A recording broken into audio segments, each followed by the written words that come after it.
Let me bring in our hypnotist, Marshall Silver. It's Marshall Silver, ladies and gentlemen, the world's fastest hypnotist.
We've got unrest here in the United States, and I believe that this unrest is actually going to be the deciding factor that gets us back on track.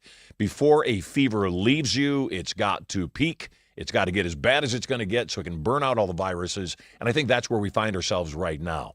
Obviously, lots going on in Iran right now, revolution happening. They're about to topple the Ayatollah Khomeini, which I think is a remarkable thing. The citizens of Iran want to oust Islam from their country and want to reinstigate Christianity, which I think is a really great thing. I'm not against other religions other than Christianity. I will tell you that any religion, though, that calls for the killing of people that won't join their religion isn't a religion at all. It's a political movement disguised as a religion, so you won't tread on it. And so that's where we find ourselves. Great stuff happening. The economy is booming. Gross national product higher than it's been in over a decade. Inflation lowest it's been in about 20 years. Jobs seem questionable, but let me tell you what's going on with the job market. What's happening with the job market is Trump and his administrative team have come in, and they're eliminating jobs from the government, jobs that aren't needed, people that are being paid that aren't actually doing anything that you're paying for out of your pocket. They're getting eliminated. So while a large number of government jobs have gone away, a large portion of jobs in the private sector have come on board. In December of 2024, we had, I think it was 250,000 new jobs. And in December of 2025, under President Trump, we have over 500,000 jobs added. So everything's moving in the right direction. 2026 is going to be the biggest year financially you've ever had. And I am here to help guide you, along with my guests, toward a better future and guarantee you that there's a way for you to win that's different than how you've been doing it, and it works. You know, sometimes it feels like we're stuck. And when I coach couples, when I do guidance for couples, I tell them that being angry at each other is actually a good thing. That means you're still connected. The worst thing a couple can do is be complacent, just not care either way, because there's no real healing that. So what I'm excited about is in this day and age, we are not only seeing the corner turn as far as the economy is concerned, we're definitely seeing it. The past 4 years of Joe Biden wrecked the economy. In due respect, well, Obama was in office, the economy was wrecked then too, and during Trump's first term, we had COVID. So not a whole lot can come out of that. We're finally free, we're out of the gate, we're running along, and we're going to win this thing big time. If you saw it in the news, Donald Trump is talking about, the news would have you believe that Donald Trump is going to storm Greenland and take it over, which is not the case at all. I don't know if you saw that the Dutch leadership was actually meeting with Trump because Holland controls Greenland right now, and they realize that maybe they can't protect it. So good stuff going on there. All my friends in Alberta want to become the 51st state. Maybe not so much in the rest of Canada, but Alberta, carries most of the country of Canada, and many of my Albertan friends would, by all means, love to become either independent or at the very least the 51st state, which I think would be very wise for them. And I think all of this comes down to a phrase that I use a lot that Trump is living by, and that is boldness, not baldness, although that works too. Boldness is rewarded. And Trump is being massively bold, not for his own sake. You know, people consistently criticize a man who's doing everything that he's doing for the citizens of the United States. You know, oftentimes as a parent, as a father, as a dad, I'm not popular with my kids when I put my foot down and I protect them. I also know, though, I don't need to be liked to be a good dad. In fact, oftentimes I won't be liked to be a good dad. And that's where we find our president right now. I think Trump certainly, who doesn't like to be liked, but I think that's his secondary motivation as far as leading the country, because he realizes as a business owner what it takes to run an organization as large as the U.S., how to get rid of the fat, how to get rid of the underperformers. And unfortunately, those underperformers feel entitled. They don't think they should be fired because it used to be you could never get fired from a government job. And now suddenly we find ourselves in a circumstance where it's all working. I'm telling you, give it a couple of months now and everything is going to get better. Trump's already talking about dropping the interest rate on credit cards down to 10% cap. I was talking to my wife about this the other day. She said, what do you think that means? I said, it's both good and not so good. It's good for the idea that most people are paying 18 to 22% on their credit cards right now, so that's going to cap it. The financial companies, the banks, the lenders, they've been raping us forever. The money's always been in the money. But here's the other thing that's going to happen, and this is the harder part, yet it's also really good, is that because banks only lend you money on your worthiness and your credit rate, your interest rate is always determined by your credit worthiness, meaning I'll lend you money if I think you're a good risk for me at a rate, but if I think you're not so good a risk, I'm going to raise the rate. So here's what's going to happen, because if banks are not allowed to charge more than 10%, then they're not, as their business model goes, going to be able to fund people that aren't credit worthy. They're just not going to be able to. But what's going to happen is it's going to force people to have a higher threshold as to where they start taking care of their credit. What do I mean by that? You know, some people can float around in the 500s or even, very low 600s and get along. They're not going to be able to get along anymore. They're going to have to push their credit up to 700, which means they're going to have to be more responsible. I like it. Responsible people don't mind people being responsible. Honest people don't care if there's cameras everywhere because they're not breaking the law. So it's going to force people to be more fiscally responsible and do more for themselves. Our guest today on this show is someone who understands everything I'm talking about as far as finances are concerned. I'll start off by saying Cynthia Trammell is a lover of Jesus, a lover of God. In fact, so much so that she almost gave her whole life to a cause, not necessarily to God. She was working at a church as a worship leader and was in a very toxic environment. She loved Jesus very much, did not want to give up on the church, did not like the pastor she was working for, did not like the environment she was in. It was extremely toxic. She's got triplets. She's got 3 amazing boys, 2 of which I've met, have been through Turning Point. Just remarkable human beings. And I always say, if you want to see somebody's character, look at their children. If you look at their children and their children are well-adjusted and healthy and interact well with the world, I promise you they're a good person. You show me somebody whose children are out of control, and I'll show you somebody who is not the same in the dark as they are in the light. I'll show you somebody who's treating their children at home in a way that you might not know, because we are all a product of both our programming and our environment. Cynthia Trammell is a real estate investor who specializes in real estate investments of small multifamily. What does that mean? Apartment buildings with 50 units or less. Something that you can do with none of your own money. And she's going to talk about some of those creative strategies on today's show. But also something that you can start building a portfolio that can pay you long-term residual income, appreciate all the benefits. And before we get into the topic, and I'm going to certainly ask Cynthia about some of these questions, the distinction between a single-family home and a multifamily property is that the multifamily property is funded and run under the same guidelines that a commercial building would be, which makes it completely different on the lending end, makes it completely different on the depreciation end and the appreciation end, all the tax advantages and everything else. But also, more importantly, a multifamily dwelling, an apartment building, is not viewed the same way that a single family home is viewed. A single family home is viewed by the comps. The value of the property is determined by the comps in the area. So if you have $1 million home in a neighborhood where every other house is worth $500,000, it's going to impact the value of your home. If you have an apartment building, because it's viewed like a commercial building, the value of that property is not determined by the comps around it. The value of that property is determined by the revenue or rents that it generates. I'm not the expert. Thank God I have the expert with me. Please welcome to Marshall Silver Live, Cynthia Trammell. Welcome. Glad you're here. Thank you so much. I've been excited about talking to you for so many reasons. We obviously invest in a lot of different things, mostly businesses. But one of the things that I am positive about is that as the economy is changing, more and more people are going to be displaced from their single-family home. They're going to lose their house. They're going to have to sell their property. They're not going to be able to afford it.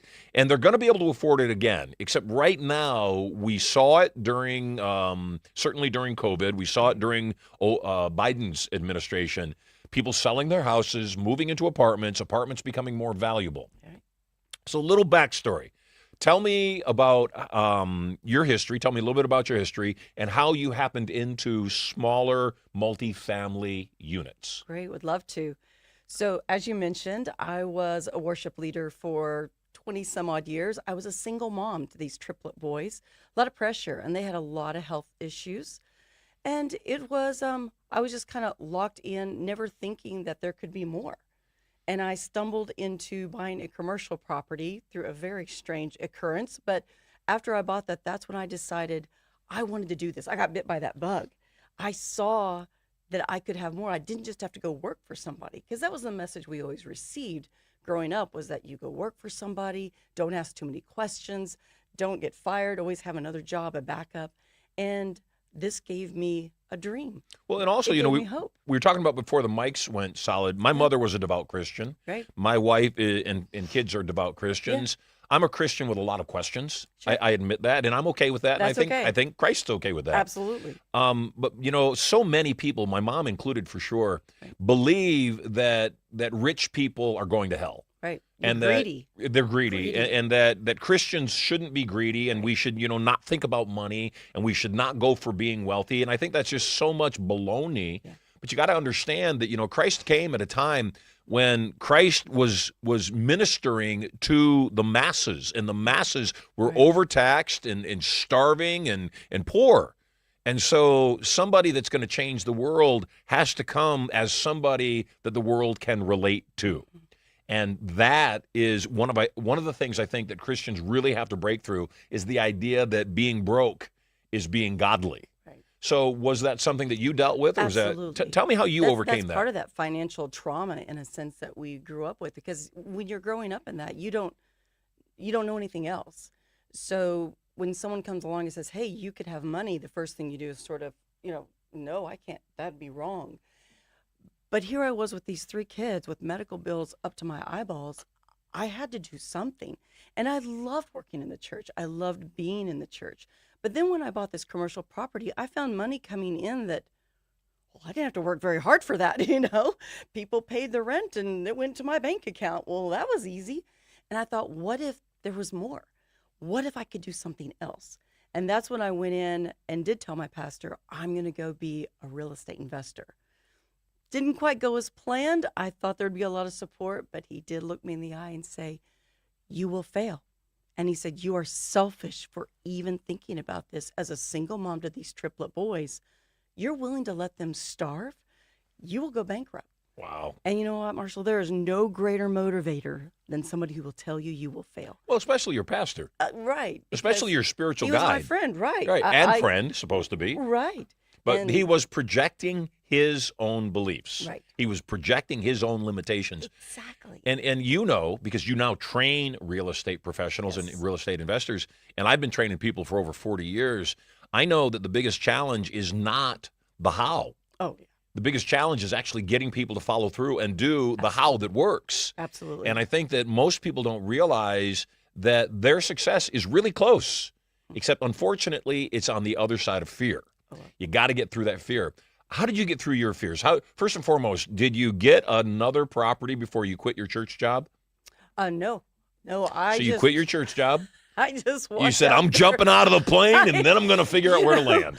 I believe that sometimes when you put yourself in a position where you can't retreat, you You got to burn the boat. You got to burn the boat. You'll swim real hard when you know that you're drowning, and that's what I did. I really jumped out and found I had this commercial property, but that's when I got my education. I went through an education system and found a property. It was 16 units in Oklahoma. And I needed a part. I didn't have any money. I was like, I don't even know how I'm going to buy this. And so there's a bit of imposter, that kind of, you feel like an imposter. Well, but, it has to be in the beginning. right? Because you've never done it. You have to kind of fake it till you make it a little bit. And that's why I try to encourage people. It's not being fake. You have to keep moving forward. You have to take the steps. You just said something that I think is a key element to creating wealth. You said, I found a property, I couldn't afford it, but I didn't say no. Right. And I think that that's the bigger challenge is that, wealthy people, we don't ask, can I afford this thing? We ask, how do I afford this thing? And so wealthy people, investors, Donald Trump, Steve Wynn in Las Vegas when he was building the Mirage Hotel, he didn't say, I can't afford that. He said, this is what we're going to do. Now, how do I afford that? So I think that's the first mindset is certainty. The first idea is that you absolutely can produce at a higher level, but you've got to follow through. You got to finish it. So you're terrified. You don't have the money. You identified a property. Tell me the next steps. Right. Well, it goes back to also that financial, I would say trauma in a sense of growing up, not thinking that you have money or can have money.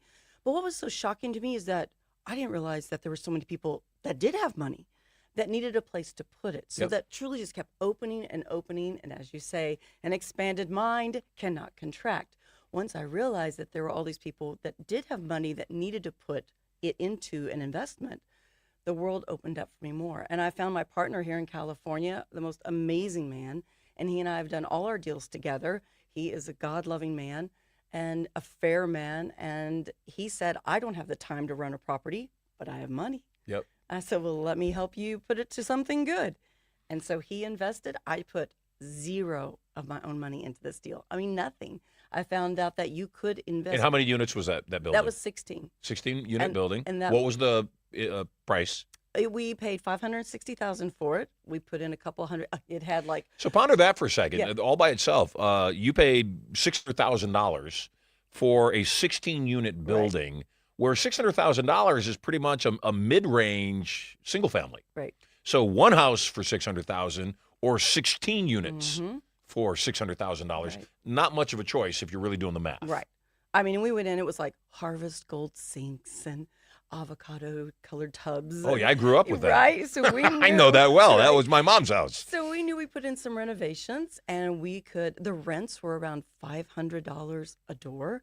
And now it's $980. Yeah. I mean, we have refinanced it. That little property. So you just skated over it, and I want to have you elaborate on that some more because that's the point of multifamily property. You went in, it had the avocado green bathtub and the harvester, sinks and all the old 60s and 70s and not really early 80s motif, but old stuff. You went in, the rents were $800 when you bought it. No, they were under $500. So they're under $500 when you bought it. Correct. So let's call it $500 for ease. You did the deferred maintenance and the upgrades of the building. You bumped the rents to $800. Yeah. So now it's $800 rather than $500. You're going to lose some tenants. Somebody's going to say, we can't afford to pay the extra $300. That's almost double. Right. But you're not gonna lose all the tenants. Some of the tenants are going to say, wow, never liked that avocado bathtub anyway. Right. Never liked that old stuff, that shag carpeting. Right.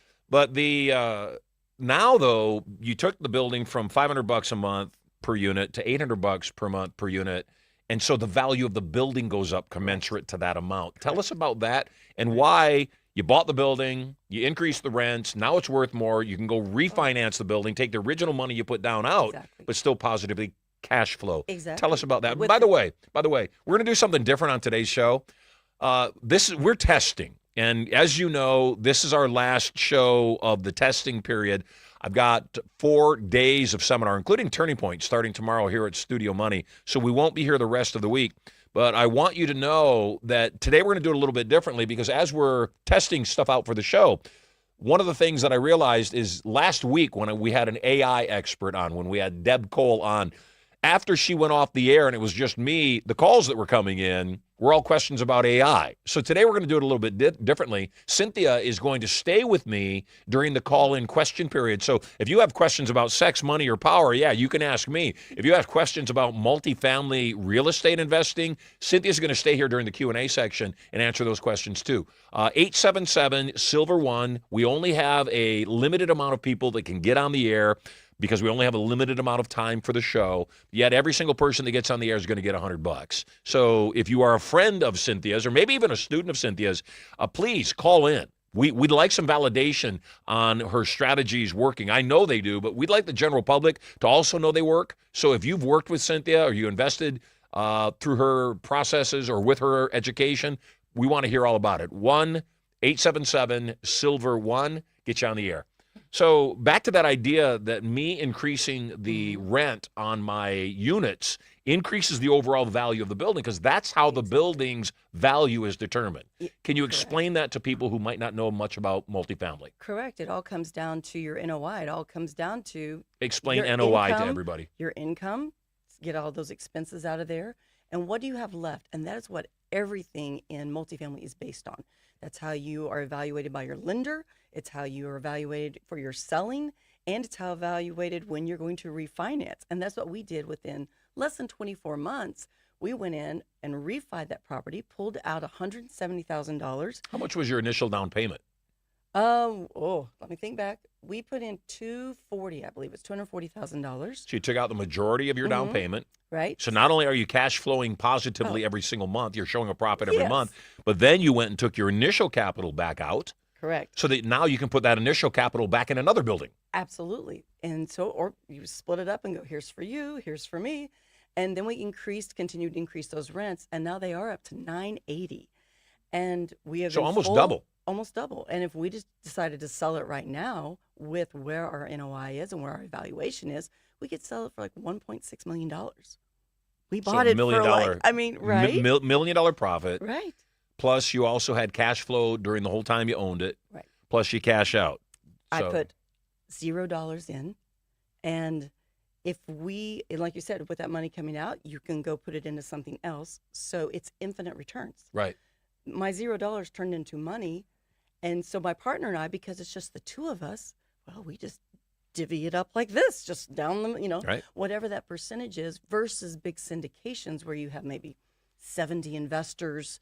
And that we're unfortunately, by the each- time you're done, there's almost no profit. It's not Right. really worthwhile even. Right. It's a safe place to put your money. I mean, it's risky, but it is still a valuable place to put your money as a passive investor. But the returns are what they're going to be. So I guess part of the challenge is that your return is commensurate to the amount that you're willing to risk. Right. So if you want to throw some money into a syndication, that's not risky at all. But the challenge is there's not much of a return. Whereas if you do it by yourself, or maybe with one or two partners, or maybe an owner-financed property, Absolutely. a creatively financed property, then you can do it on your own, and you don't have to split up so much. Right. So back to it, if I stand on any real estate stage, if I stand in any room where people are being trained to buy and sell real estate, invariably, if I ask the question, how many of you in this room have ever invested in a property purely as an investment, less than 10% of the hands go up. Absolutely. 90% of the room has never done a real estate deal. So I want to talk about that and then talk about specifics of deals that people can put together and what you look for. I asked while you were chatting, forgive me for interrupting, what's NOI stand for? Your net ordinary income. Net ordinary income. So when somebody is taking a look at a piece of property and they want to get into multifamily investing, but much like, most of the people, 90% of the population, they have invested in real estate training, tens of thousands, if not six figures in their real estate education, they can't get themselves to pull the trigger. My belief as a hypnotist and a psychologist is that if somebody can't pull the trigger for a single family unit, multifamily, even though we just showed you the math, $600,000 for a single family unit, $600,000 for a 16-unit apartment building, even though it's the same dollar amount, my belief, psychologically, that most investors, especially people that have never yet invested, take a look at that 16 units and think it's 16 times the headache. Right. Would you agree? No. It's easy. So it's not 16 times the headache. So how does the average investor who's never done a deal, or somebody watching the show right now that wants to be an investor yet is not yet an investor, how do you overcome the fear factor of knowing you got to do a deal? Well, first thing, you need a mentor. You need a coach. You need somebody that will help you go through where they've already been. And so you were coached by a great friend of mine and a great friend of Right. yours, Dave Lindahl. Yes. And I love Yes. Dave. He's amazing. Yes. Real estate mentor, which Very is the much name so. of his company. That's right. Very much so. And I learned a lot through that. Mhm. The one place that I kept hearing from students was, though, the small deals. They don't focus on small deals. It's very heavy syndication. Right. Where we found our way into the small deals and loved that. And just that's where we got comfortable. And so you're calling a small deal 50 units or 50 less. units or less. It- right. What's the difference between a 50 unit or less building and something more than 50? Once you get over that 50s, you're going to probably have to syndicate. Once you get up into that $3-4 million range, $5 million, it gets too high for 2 or 3 people to do it, unless you've got somebody who's got a lot of money they want to invest. Mhm. Otherwise, you're going to have to syndicate, and then you get into the SEC, commission, and you've got to do things a little bit differently. But if you stand at 50 units, many times you can do a joint venture, 3 to 5 people, put it together, Yep. and that's how you create that wealth between each other. Obviously, in single family investing, we can determine the value of the property based on the comps in the area. In multifamily, we determine the value of the building based on the rents that are coming in. Is there a formula that I can determine the value of a building based upon the rents? I don't Or know. are there too many other I think there's factors? too many other factors. I'm not sure there's a specific formula. And I do this in my coaching. A lot of new investors want to just raise everybody's rents $300 the first month, and when you take over, and you will have mass exodus. Of course. People will leave. There is a formula. You need to do percentage by percentage year after year to do it slowly so you don't end up with a bunch of vacancy, especially if you're in a secondary market. You're not sitting in DFW area in Texas. With you know, high that- demand, right? Yeah, with high demand, that you're in little different areas. But there are other things that do go into that with those rent increases. But that is the goal. Is you've got to get your income up. And there's other ways to put in other income. We're seeing it all the time now. Utility reimbursements. Utilities have gone out. They're just, so high right Insane. now. They're Yep. insane. So they are finding ways to recoup some of that money back in. So you're building up your income in multiple ways, not just rent increases. When I look at any kind of a business offer, when I look at some promotion that we're going to do, whether we're selling seminar seats or show seats or widgets, it doesn't really matter. I always believe that one of the strongest strategies that we can have is find a non-traditional marketing method. Find something, and you just hit upon one thing, offering to pay somebody's utilities or a portion of their utilities included with the rent, because utility prices, can be crazy. Or, obviously the idea of free rent is appealing to people, gets them through the front door, and Right. and they don't realize that nothing's free. It's just amortized in. Right. But to the consumer, all of those things are important. Do you, first of all, what's the number one thing you look when you're looking to acquire a property? What are some of the, I'll say, green flags that you go, oh God, yeah, that's a great thing. We should look at that. What are some green flags? Undervalued rents, of course, are a big one. But Correct. what else? Self-managed. If it's being self-managed by a mom and pop, we know there's money being left on the table. And why is that? They don't know. They don't know. Or like this 16 unit we talked about in Oklahoma, the man who was running it, a sweetheart of a guy, his dad had built those. And the thing was, he felt bad about raising rents. He felt bad about taking care of if people had a problem. If somebody said, oh, this month I just can't pay, he'd be like, okay, and he'd just write it off. Or discount it, They or yeah, that's discount it, okay. and- You're a good tenant. And as much as we truly believe we're in partnership with our tenants, and we want to take care of them, we want to value them, we want them to have a clean, safe place to live where they feel like they're getting value for the money they spend in rent. They deserve that. Yes. They should have that. Yes.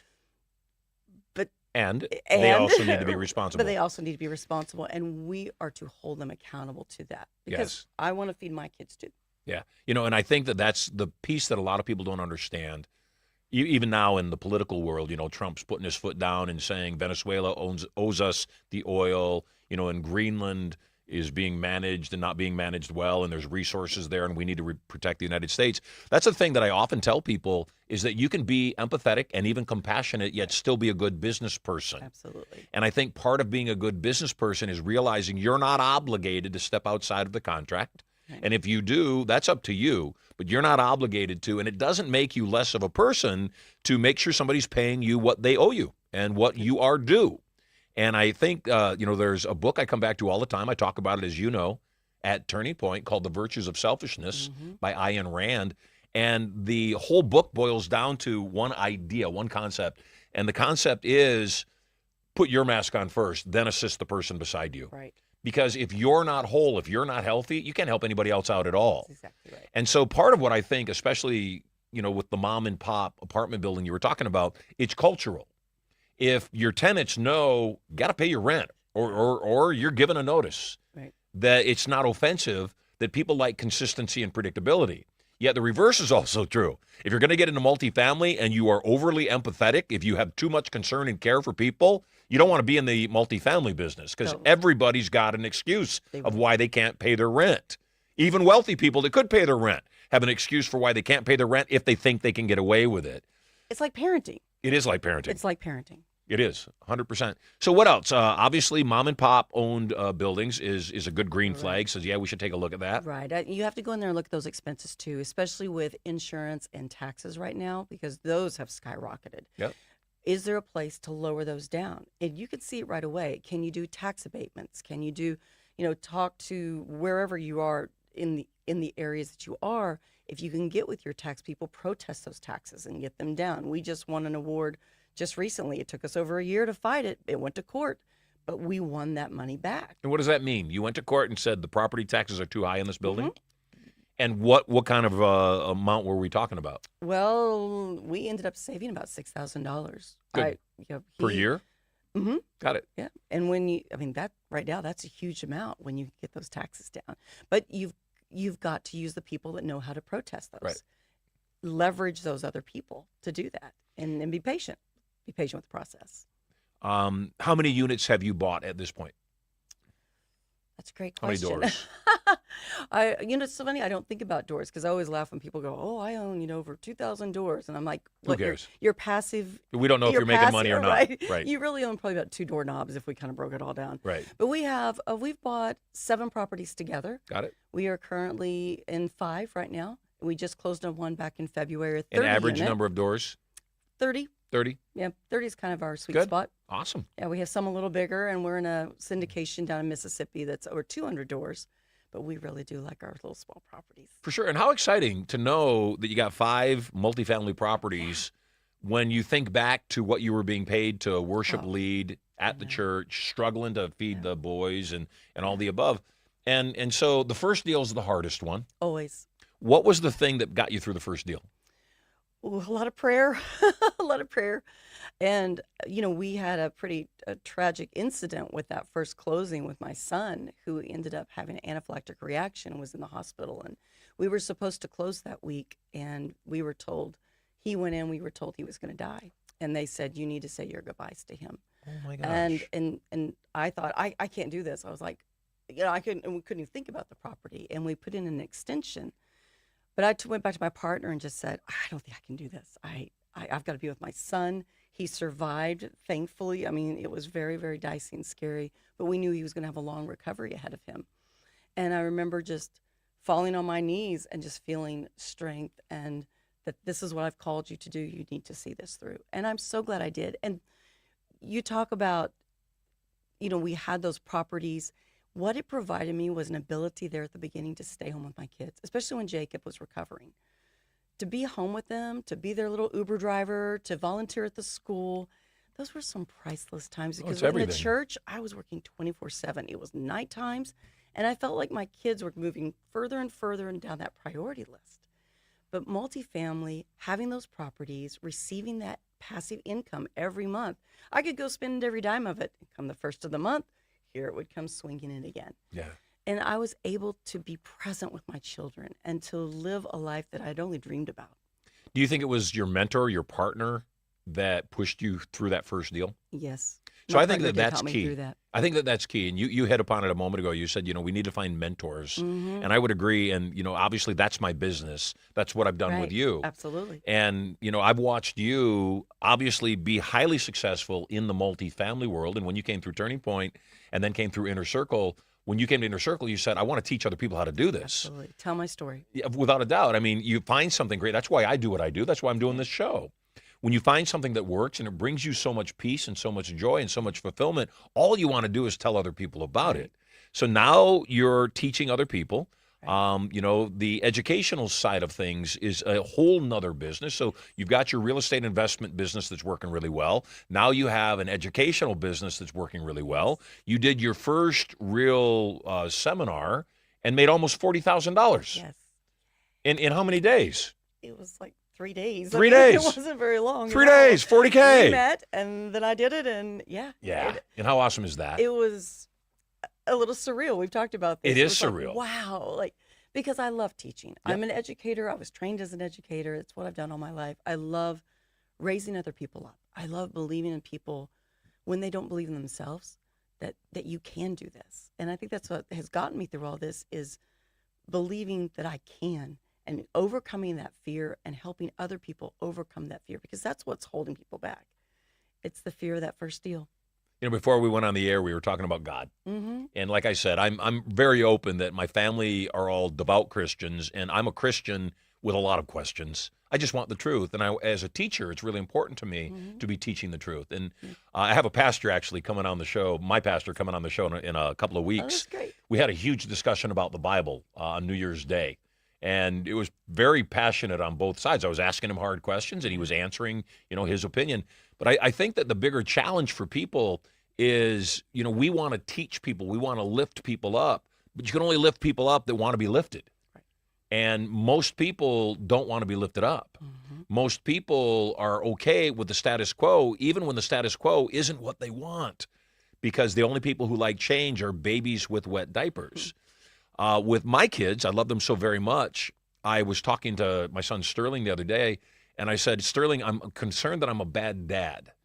And what I really wanted to say, and I didn't say it then, was part of what I think is a challenge in my household, and I want to ask you about your household, is I make money. I make a lot of money doing exactly what I want to do. And I would think if I was an outside observer to Marshall Silver's life, it would look like I never worked, which I don't.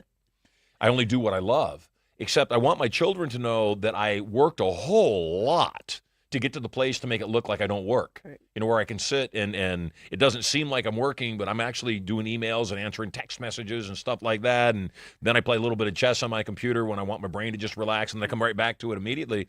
But I think your boys, too, have to have seen the same thing as they watched you transform. Because your triplets are what, 21 now? 21. And they watch their mother struggle, love Jesus, love God very much, love the mission of enlightening people and getting people to, give their lives to the Lord. But I also wonder, with your boys, do they think that it's an easy path, or do they realize how much mom struggled and she got to the point of doing the hard work so that we can have the life that we have now? What do you think it is? I think they do see it. They're so funny. Jacob actually made a testimonial for me, and he's just like, I thought we just won the lottery or something because mom just stopped working, And I'm like, but the thing is, my properties work for me every day. Yes. I don't need to be overseeing them every moment of the day. They're always working for me. But it was really a beautiful thing. One of the churches I'd worked at when I was younger, they had invited us back to speak on a Mother's Day. And they brought the boys up. And your kids are always watching, even when you don't think they're watching. And that's what they said. We said, we saw mom being tired all the time, going into something, we see her happy and something she loves, and she's able to be with us, but we know it took hard work. Yes. So they see it. Yep. And now they're wanting to do things like this too. But it's the unknown. Yes. It's always working through the unknown. And I think that's why people stay complacent and where it's safe. The devil you know is better than the one you don't. For sure. Right. And that's why I think that fear of stepping out. And I think also the challenge for people is they don't realize, I tell people all the time that everything begins. Mm-hmm. Everything begins. There's a starting point for everything. The first pair of Nikes were made on a waffle iron. Yeah. The first, Dell computer was sold from a dorm room, the first Apple computer from a garage space. And I think people don't realize that everything is hard in the beginning. It just is. Yes. Relationships are hard in the beginning. Health is hard. If you're not in good health and you want to get back to good health, the first time you go to the gym is going to feel like, my God, I couldn't do this every day. And building wealth is the same way. Launching a business, beginning a career as a real estate investor, it's always difficult in the beginning. And so for me, I always I tell people it's not enough to learn. You've got to become someone new.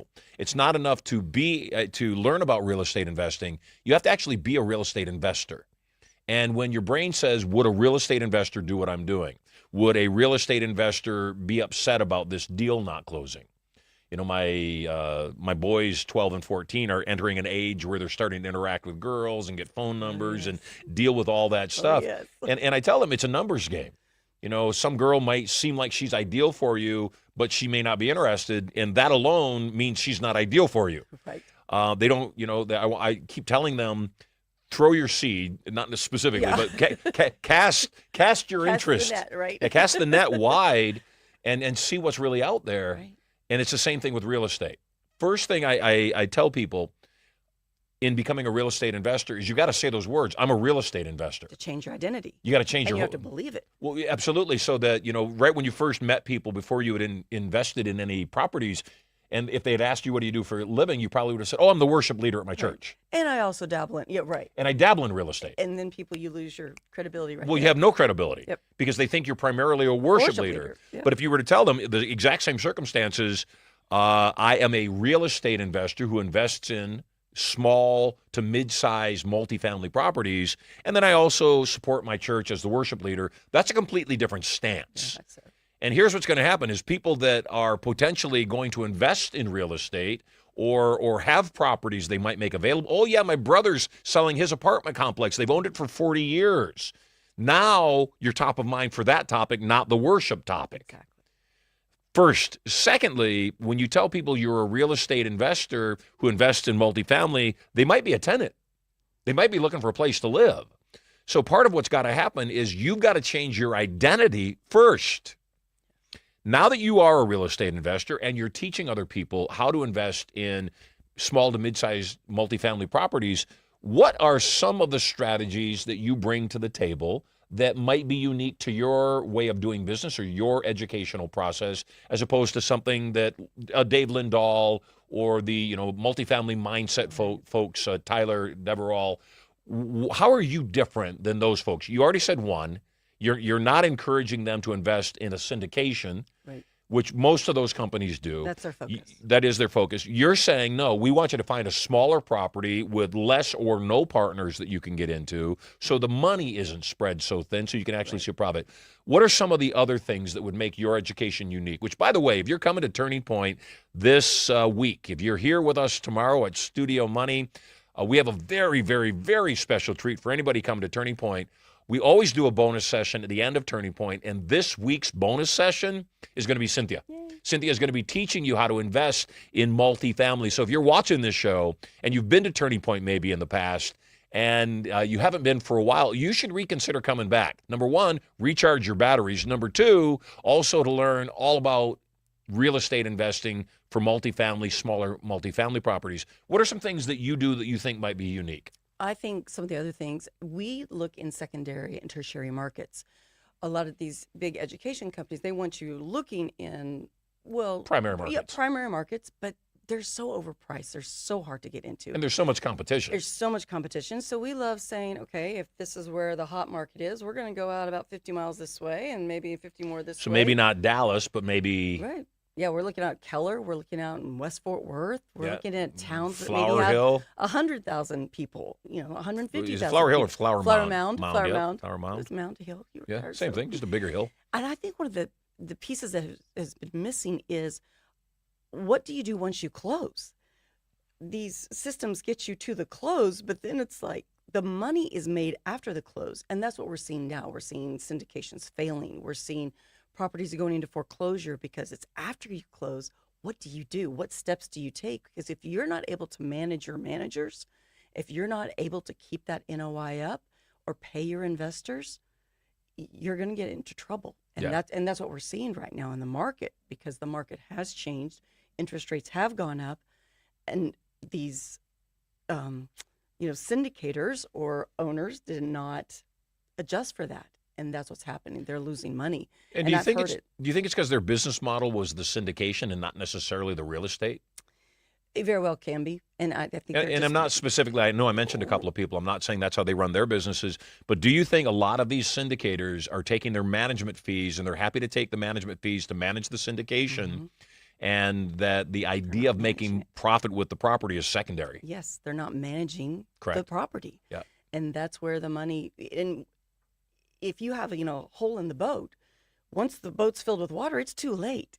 It's too late to start figuring it out. You got to figure it out.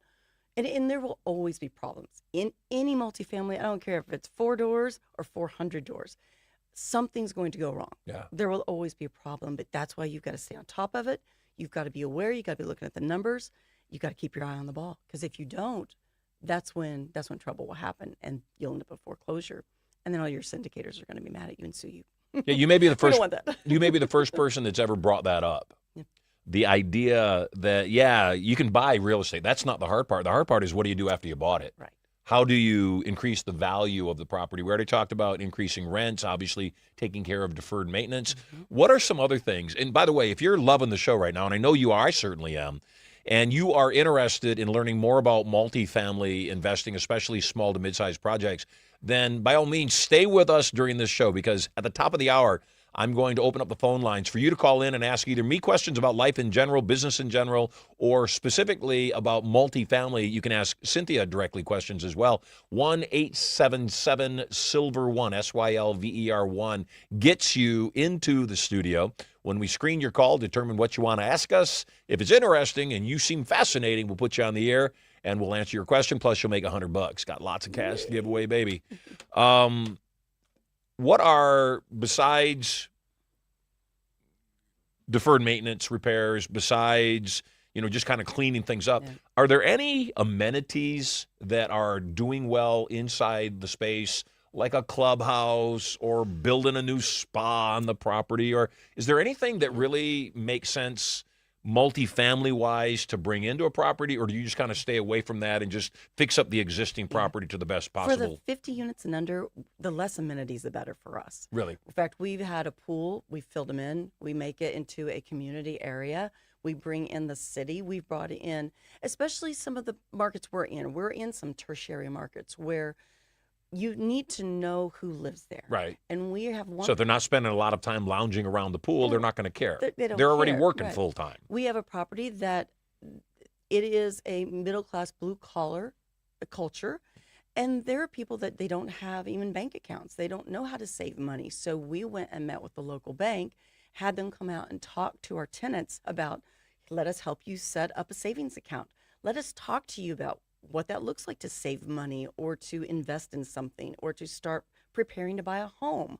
And it's educating our tenants. You are in partnership with your tenants. I'll say it again. If you are not taking care of them, they will not be loyal. They will leave you, and you're always going to be chasing the vacancies. You've got to take care of your tenants. So just like parenting, Always. it's laying down the parameters. Yes. If I were to ask my son Sterling, who's executive producer of this show, or any of my kids, if you are misbehaving, what are the first things I'm going to say? The first thing I'm going to say is knock it off. Right. Just stop the bad behavior. Right. What's the second thing I'm going to say? Use your words to tell me what you want. Yeah. And then if you don't use your words to tell me what you want, what's the next thing that's going to happen? And they're all going to laugh, and they're going to say, you're going to crack us upside the head, which is a threat of mine that I never make good on, just to be clear. But it's a good threat, and it sounds good.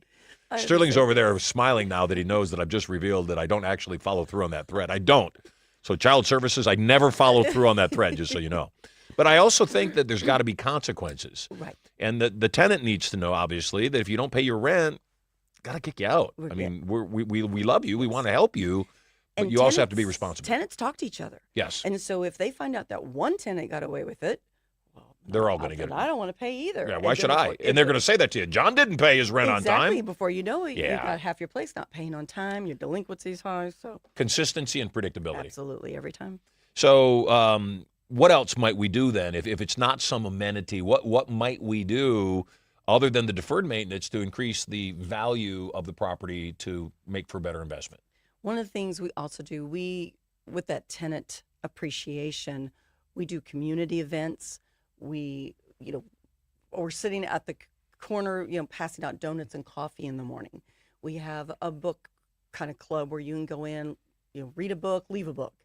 And you want to build up that, the morale on your property. And then laundry is always good. We have laundry that we want to make that a safe place where people can do their laundry and not go off site. Yep. Laundry income can make you a lot of stuff. It sure can. Yeah. But one of the things I So focus on. would you agree then it's community? It's, that even though it's an it's- apartment it's without a all pool or community. many other Doesn't matter. amenities, Pools don't matter. I still care about my neighbor. Pools don't matter. So if somebody is wanting to invest in multifamily and they're wanting to put an amenity in that doesn't cost them a lot yet might have great returns, it might be social programs. Right. It might be shared childcare, right? Yes. It might be community support, Yes. or a local poker night. Right. Uh, Decorate your door for the holidays. Who's going to get $100 gift card? Or Right. they want to support each other in that sense. So community is everything with these properties, especially these smaller properties, because they talk. They are a community because most of the time you don't have a staff that is there all the time. So they run it with each other. They're Right. watching out for each other. You count on them to take care of each other. Well, you have to, because if somebody's abusing the property, you don't want other tenants to think that's okay. You want somebody else to, what the heck are you doing? This is our home. Right. Why are you ripping apart the washing machine? Right. Why the heck did you just run into the tree in the parking lot when you could have avoided it if you'd just been a little more careful? Exactly. So one of the things that I want to help people know is that there's a way for them to win that's different than how they've been doing it, and it works. Yes. And what would you say is the biggest epiphany that you've had since you became a real estate investor and stopped working for somebody else? What number one, you wish you'd done it way sooner, right, for sure. right. What else? Oh, there are so many that the first one is that I could do it, is believing in myself and following through and making it happen. And I think our brains, they're very smart, and our brain doesn't always want us to succeed. It wants to keep us safe.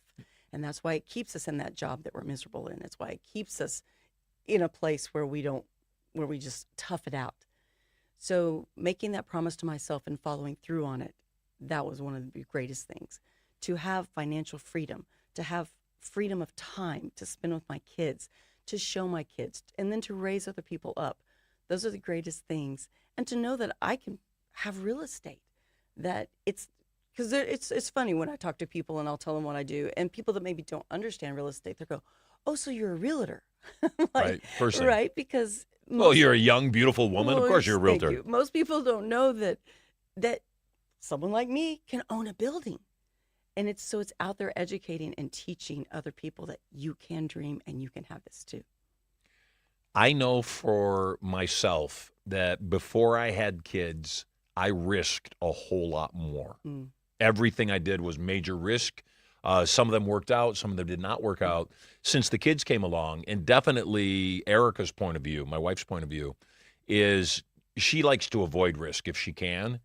I'll come up with an idea and she'll go, "Yeah, but what about the downside?" And I go, "Sweetheart, I've been doing this a long time. I'm 24 years older than you. I promise you, I've thought about the downside and I believe this is going to work." I believe that. But I think there's a lot of people that are watching right now that have kids. Maybe they're in a life where they're holding on to that trapeze bar like you were of job security, thinking I need to, make sure they get fed. And they don't realize that if they just let go of the trapeze bar, the other one's within reach. And all you got to do is grab one to fully replace all the income you were making from that, barely existing job. Yes. So how did you deal with that stress with your triplets, with your boys, and knowing that you had to? For me, what I do is I remember that the reason they're living the life that they're living right now is that they risk. You ever heard of a game called Farkle? Oh yeah. You ever play Farkle? I did not play it. I've heard of it. So there, Farkle, you roll dice and you score points, Right. and Farkle high limits, you can keep rolling the dice of somebody else. So if they quit and take their points, you can roll the dice on top of their points. It's risky. But what's interesting is when I watch my kids play, they all play in a different way. My daughter, Prosperity, always risking. Always risking. I mean, if there's a chance to get more points, she'll take that risk. Whereas my sons are quite a bit more conservative. but she's always risking.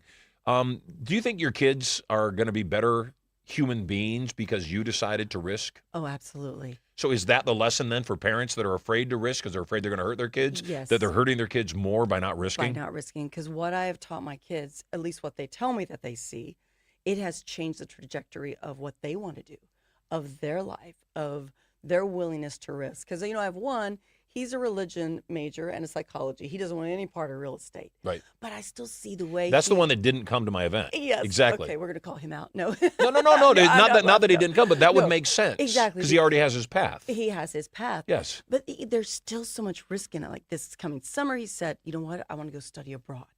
I want to go maybe live somewhere different, Mom. I want to go. So he has watched and seen. Yes. And my other two are in the same place. They see that risk and they know that the risk, there is a payoff to it. It doesn't always work out perfectly, but they always laugh at me because they're just like, Mom will find a solution. Yes. When there's a problem, they're like, Mom will find a way, because they're like, oh, this just isn't going to work. There's just no way this is going to happen. And then I'll say, we will find a way. Yes. And they sit and watch me, and I bring them into it, because they're old enough now, they're adults. Yep. I bring them in to say, let's think differently. You're just thinking closed-minded. You're just thinking deflect. Oh, this just isn't going to work. No one's going to care. No one's going to be able to do this. Stop thinking like that and think, how are we going to do this? Yeah. What steps are we going to take to get to what we need? And they've seen me do it. And so I see them do it. So not can I.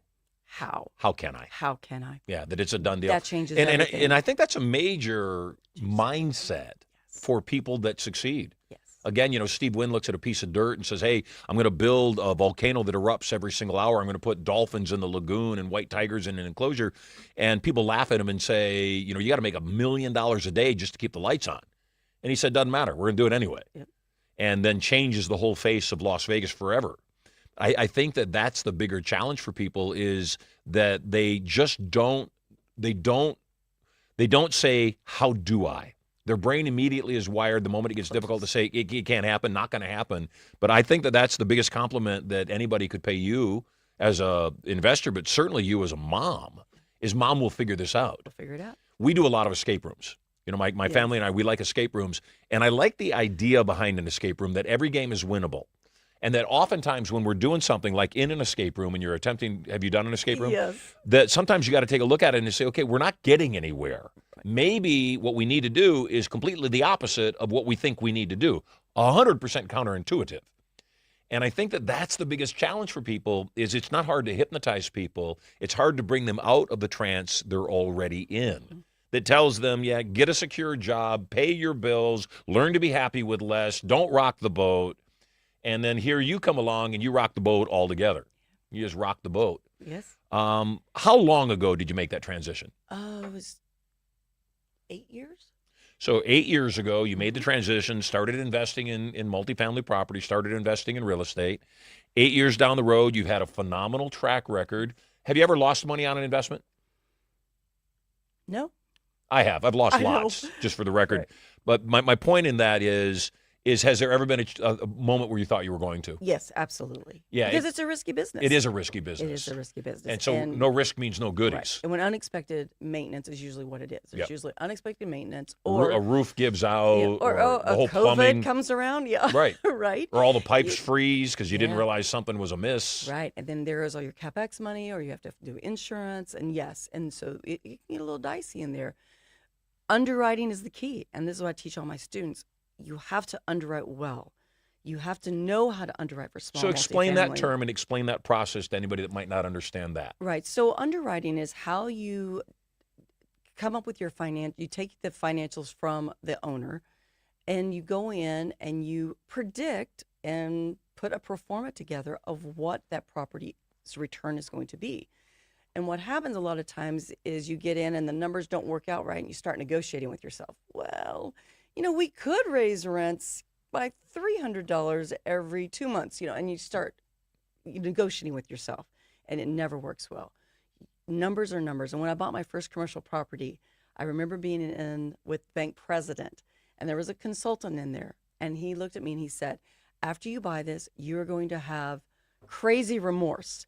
You're going to wonder, what in the world did I just do? And he said, I'm here to tell you, numbers don't lie. and your numbers are great for this property. And he said, numbers don't lie. So when you get angst and when you're feeling like you made a mistake, he said, go back to your numbers every time. And that's what I try to tell people when they're underwriting and putting in those expenses and putting in that income. Numbers don't lie. So don't negotiate with yourself, because that's what will get you in trouble. Just follow the numbers, figure out the how are we going to make this work. Money is math. Money is math. Hey, I know you've enjoyed the first hour of the show as much as I've enjoyed the first hour of the show. And if you've enjoyed the first hour of the show half as much as I've enjoyed the first hour of the show, then you've enjoyed the first hour of the show half as much as I've enjoyed the first hour of the show. Second hour of the show is all about you, though. Second hour is when we give you a chance to call in and ask questions of myself or Cynthia about life, or specifically real estate investing, and get those questions answered. Not only do you get the questions answered, you also get paid to ask questions. There's nowhere else on the internet, in the world probably, where you can get paid to learn strategies that will benefit your life. Right here at Marshall Silver Live, every single person that calls in gets $100. And if you told somebody about it, then they get $100 and you get 20. So how cool is that? If you haven't gone to Marshall Silver Live, if you stumbled upon us somewhere on social media, then all you got to do is go to marshallsilverlive.com. And when you do, you'll be able to log in, get your Marshall Silver Live account. And then that way you'll get an affiliate link that you can send out like you did before you got on the air. Tell all your friends that I'm going to be appearing on Marshall Silver Live, and have them watch. So, by the way, if you are calling in and you're not posting that you're calling in, or you're about to be on the air, you're missing out on money. And even though it's only $20 in the course of a month, if it's 20 people, that's $400. That can pay your car payment and your phone bill. So tell your friends all about the show, and feel free to call us. We're about to enter the vault. We're going to do a little transition here. I'm Marshall Silver. You're watching Marshall Silver Live. Our guest today, Cynthia Trammell, talking all about mid-sized multifamily units and how you can profit massively from that. We're going to take a quick break. We'll be right back. Oh, by the way, today when you call in, not only will you get $100, this is one of the last times I'm going to do this. Not only will you get $100, when you call in today, I'm also going to give you 2 tickets to an event we've got called Turning Point, where you'll be able to come. Tickets are $3,000 a piece. You're going to get 2 tickets totally free, $6,000 plus $100 cash to buy your own lunch during the time that you're here. To give you an idea of what Turning Point is, and then we'll step into the vault. Take a look at this. Turning Point. A total change in direction for the better. Who here is ready for a Turning Point? You absolutely have to have one. Put them high. The 2-day Turning Point seminar is different than any other program in that it does more than just teach you the skills for your relationships, wealth, and power. It also programs you on a subconscious level to put those skills into immediate use. This weekend is about empowerment. This weekend is about you understanding how to take charge of your own life. You will learn total control of your thoughts and emotions, how to use PND, or psychoneural duplication, to take on the thoughts and actions of others to produce similar results. Whether it's losing weight, changing habits, being a millionaire. When you think what a millionaire thinks and you do what a millionaire does, you'll produce similar results. You will learn to program these powerful tools at a subconscious level for immediate and lasting results. Your conscious mind is what's called your critical factor. It's the mind you're using right now to determine whether the information I'm giving to you will work for you or not. Your subconscious mind, on the other hand, is merely a computer. It's non-critical. It doesn't even have the ability to make judgment. So all trance, hypnosis, reprogramming is setting aside the critical factor of your conscious mind and non-critically accepting suggestions. And empowering. To make a fear vanish, you must experience it fully. As it helps you create your life exactly the way you want it. Bring your family closer. Find the love of your life. Create strategies for wealth. Learn irresistible influence, and so much more. Because of the intimate nature of this course, seats are very limited. Register now before your life passes you by, and there are no more turning points for you. Tens of thousands of people have learned this information and are using it daily. You don't get angry if you get fired from your job and you know that within 2 years you will be a multi-millionaire. It's your time. There's a way for you to win this game that is different than how you're doing it, and it works. It's your life. When you learn how to do that, you become more powerful, and power is for use. It's your turning point.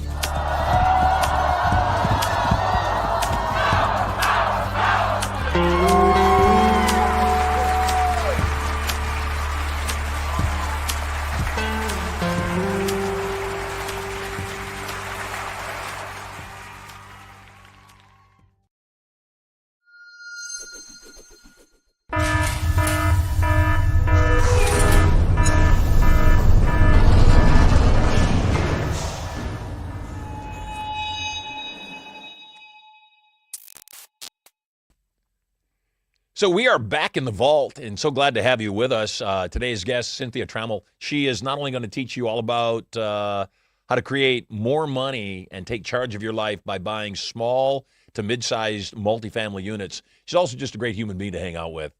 If you've got questions about sex, money, power, or multifamily real estate investing, then this is your time to call 877-SILVER1. When you do, you get $100. And if somebody told you to call in and you were referred to the show by them, they get $20 too. So it's that simple. Our first caller of the day, Tony Montana. Somebody told you to call in, and you Tony were Montana referred to the from show. Winfield, Alabama. You are live on the air. Welcome home. Our first caller of the day.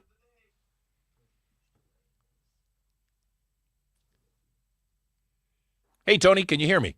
First caller of the day. Hello. What's your question? Hello. Hello. Hey, Tony, can you hear me? Yes, sir. Yes, sir. Can you hear me? Hello. Hello. What's your question? Looks like we have a huge Yes. I had a question about the real estate market. I have several friends that are in the investment space, and we were trying to see the real estate market. I have several friends that are in the investment space, and we were trying to. We're going to pause him. We got to figure out what your delay is, Tony. I'm not quite sure what that is. We got somebody else on the line. Kermit C. Burns from Los Angeles, California. Welcome home. Hey, how you doing, Marshall? How you doing? Hi, Kermit. Hey, hello. How you doing? It's good to see you. Good to be here. Kermit, what do you do for a living? So I'm an actor and a photographer, and I'm currently writing a animated series called Black Coffee that I'm about to do a fundraiser for to raise some funds so we can pay the animator and get it pushed out. But I am also interested in real estate. I've always, I'm from California and Louisiana. That's where I grew up in Louisiana, and I lived in New Orleans for a long time. And I always wanted to. I know it's maybe not the best place, but my family's from New Orleans originally. My grandfather was born there, so it has my heart. And I always wanted to, buy real estate there so I can live there and visit and have family visit and stuff like that. And what is it? What's the misconception about buying real estate? Do you have to have a lot of money? Can you do it? I'm not wealthy right now. I am doing this, Marshall, to get the $100 so I can promote my animated series. But what's like an entry level? What does it take to get into the real estate market today? So that's a good question, and maybe you can elaborate more. It sounded to me, Kermit, like you were asking, how do I invest in real estate? What are some creative real estate investing strategies for people that don't have a lot of cash? Exactly. What you got? Well, Kermit, first thing you need to do is check out my website and come. We need to talk, okay? Okay. It's igniterewealth.com. Come out and check out what I do. I have webinars, and the first thing is get started. Just learn about it. Learn what you need to do. Learn how to underwrite. And then have that mentor, have that coach that's going to help you walk along and find the investors that you need, those people that have the money that will help you buy those properties that you're looking for. And Louisiana is a great place to buy. I'm a full believer that wherever there are people that need housing, and that's everywhere, it's a good market. And especially around New Orleans has gone through a lot over these last 10, 15 years. A lot of rebuilding, a lot of things. So there's properties there. I know some investors that are very, very successful there. So that's the way to get involved. But you need to start learning. And that's going to get you involved.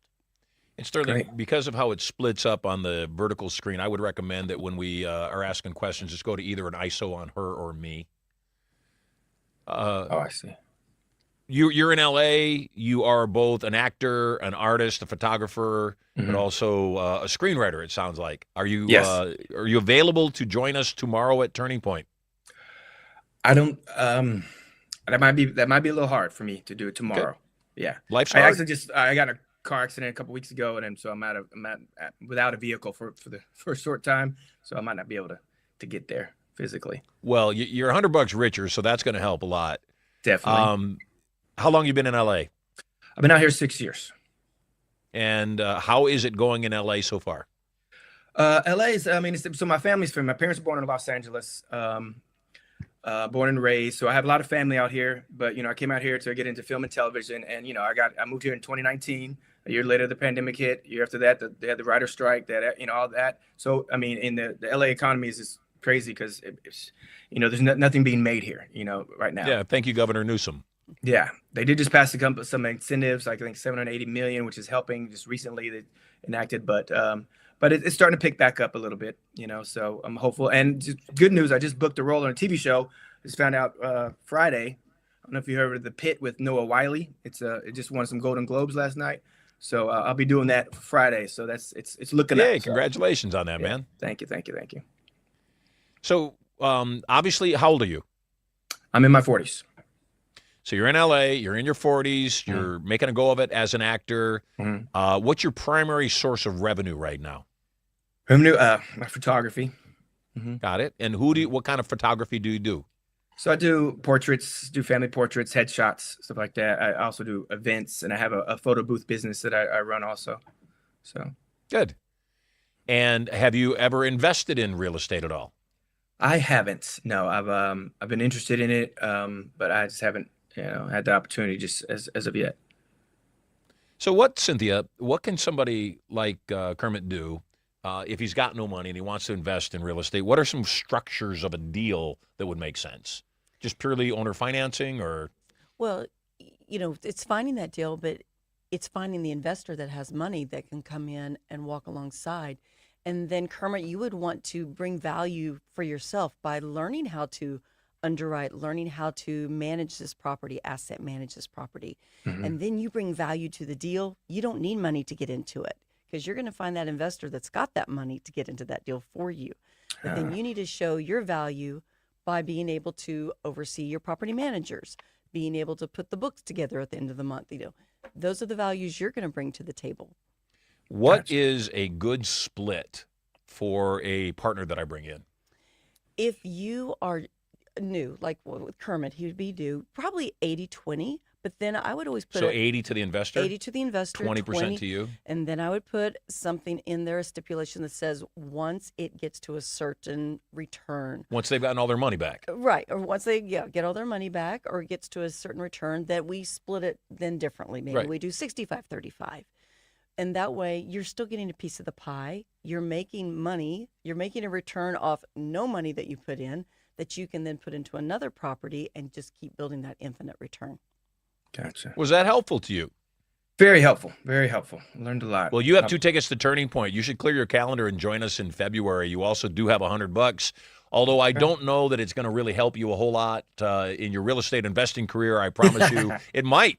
You might take an investor to lunch, and they'll fund your next deal. Absolutely. But at the very least, what's your website again? IgniteRewealth.com. IgniteRewealth.com. So you check that out, Kermit. Check it out. And Lots of things going on. Yeah, we look forward to meeting you in person very soon. So thanks for calling in. You made $100. Who told you about the show? Joy Grace Harmony. I know you've heard her name before. Oh, she's awesome. She's very bitty, telling everybody about us. So she gets the word out. She's a great marketer.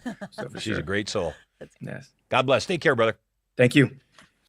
So, I think that's also part of it is that people don't even know how to put the deal together. What would an investor look for? So let's talk about that a little bit. How much does a real estate investor, somebody that's putting up the funds, what's the target minimum return they're looking for? With the smaller deals, you don't have to have those high returns like you're looking for in syndications. If you can get a return the first year that's around 6%, you can build it up. And so an annualized return over 5 or 6 years, you're hoping to have a 20%, return. Collectively, correct. But yeah, that first year, if I can get underwriting to 6-7% return, we'll make that deal work. So if I have a real estate deal that I know pencils out, the underwriting all works with it, and I know if someone were to buy it, they're almost guaranteed a 15% return, how hard is it going to be for me to find that money to put in that deal? That'll be easy. That's really easy. You'll find investors that want that return. Good. Yeah, absolutely. Is it the same for commercial real estate investing? Commercial, I've not been buying in commercial as much, but yes, it's a little lower. I believe the returns in commercial are a little bit lower right now. And syndications even are looking between 15 and 17% AIR. So if you can get that return in that So sweet we can get it spot, up to around the 17% mark? absolutely. Cool. Investors want to put their money in there over the market any day. And right now, my experience is there's more money than there are deals right now. Would you Yes. agree? Yes. Yes. And I've had her. do you have, obviously you've got your initial partner that Mhm. invested with you. Have they stayed with you this whole time? Yes. And are they involved in all of your deals, or do you sometimes do deals without them? For now, he is in all my deals, but I am looking elsewhere and at other avenues because I have some of my students that are looking.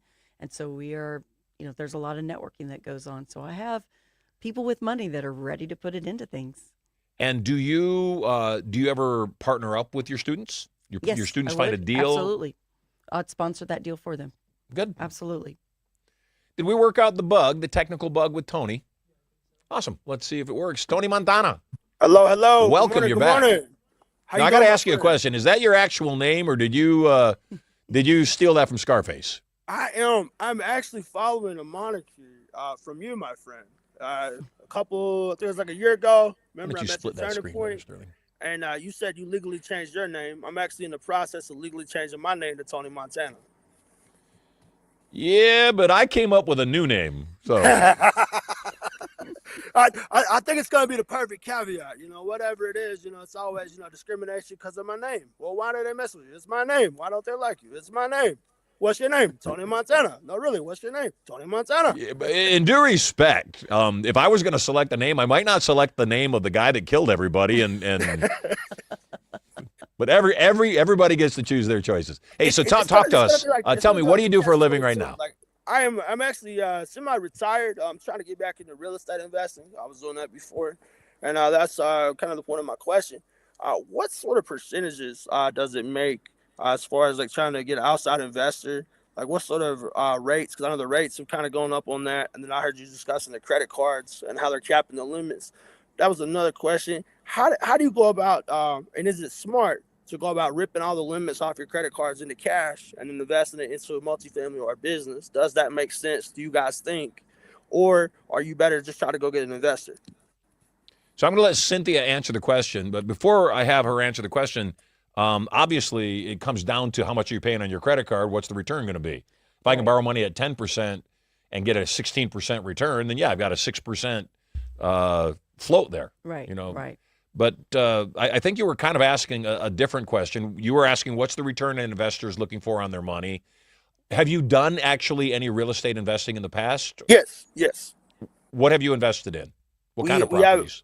We have invested into, it's been small quadruplexes so far, but we're trying to up that into the bigger units, kind of like what she was doing, like with the 60 units and above, find the distress, do add value, turn around and maybe in a sense do kind of like a BRRRR method where you rehab it, refinance it, then you rent it back, or you turn around and sell it to the end investors, kind of like a turnkey type of thing. And that's kind of like the catch-22. We're trying to figure out in my group, does it make more sense to pull an outside investor in or come in, use personal credit, business credit, rip the limits off through a processor, and then because of the way they're capping the limits right now, that could be good for investors versus the consumer that doesn't know how to use it. So we're trying to figure out, the best route to go so we can get the most bang for your buck so everybody kind of wins.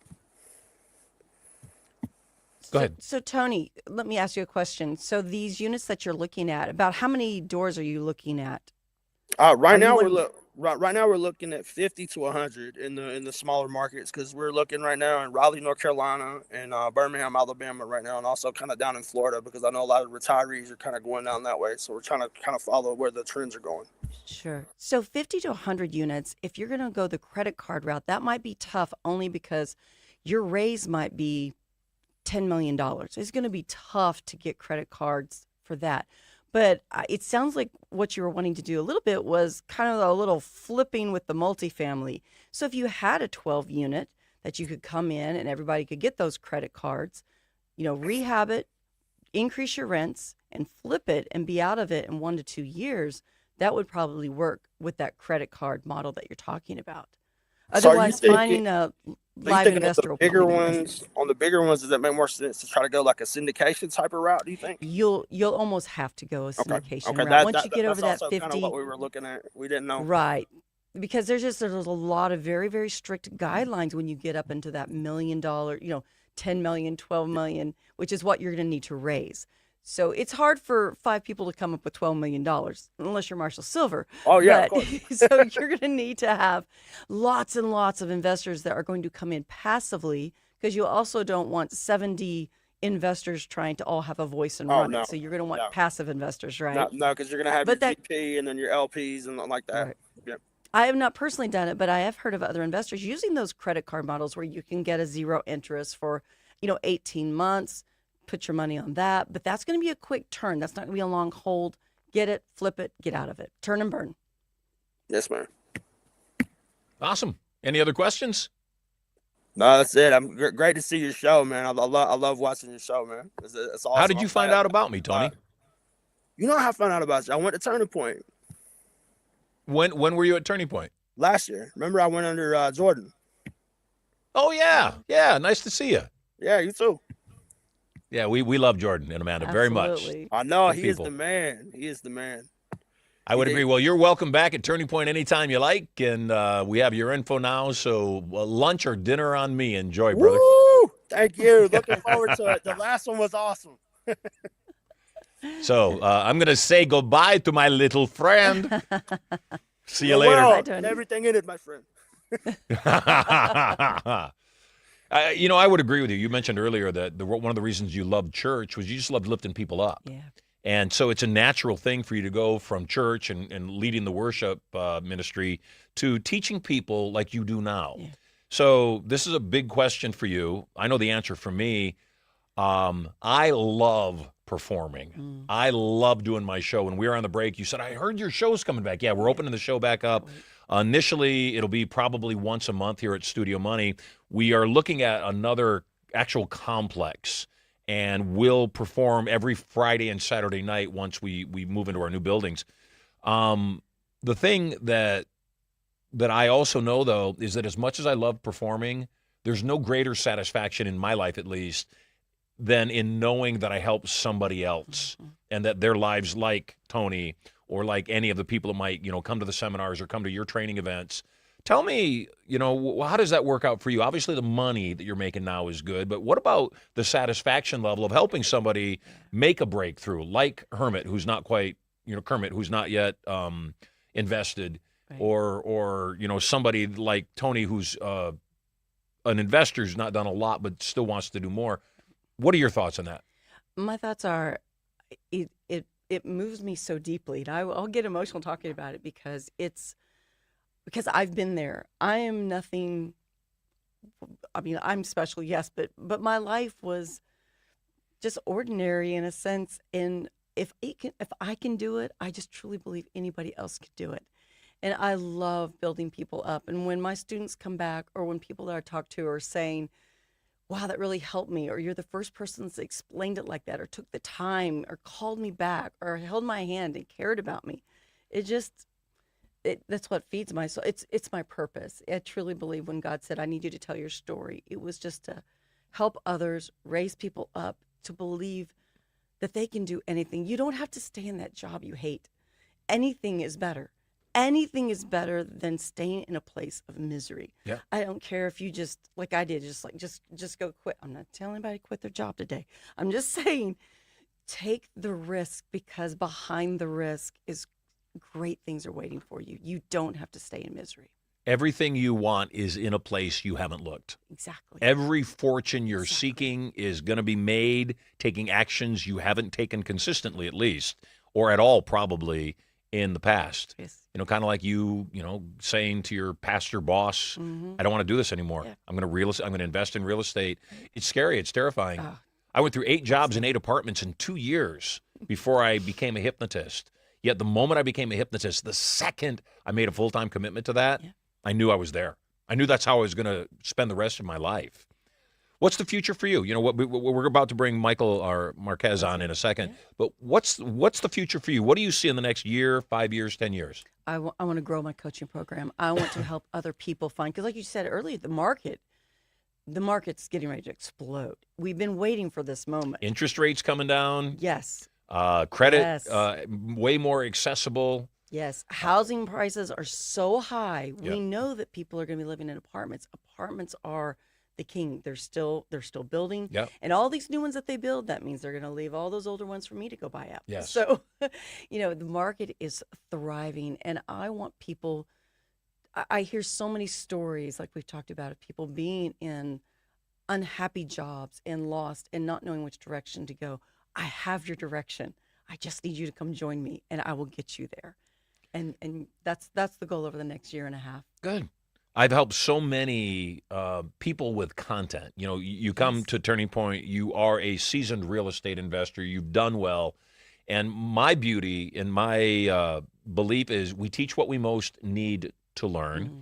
And the beauty of that is that as we're teaching, we get better and better and better at what we do. Right. But there's nothing more exciting to me than to see somebody with an area of expertise like you have and help them develop their speaking career, help them develop their curriculum, but more importantly, help them find the profitability inside of their business, because that's the biggest thing that people don't stop and think about as speakers or trainers or coaches, is that it's a business. Right. And too many times people say, I'm going to get into the business and I'm going to teach other people, much like being a landlord in an apartment building. Right. You got to pay your rent.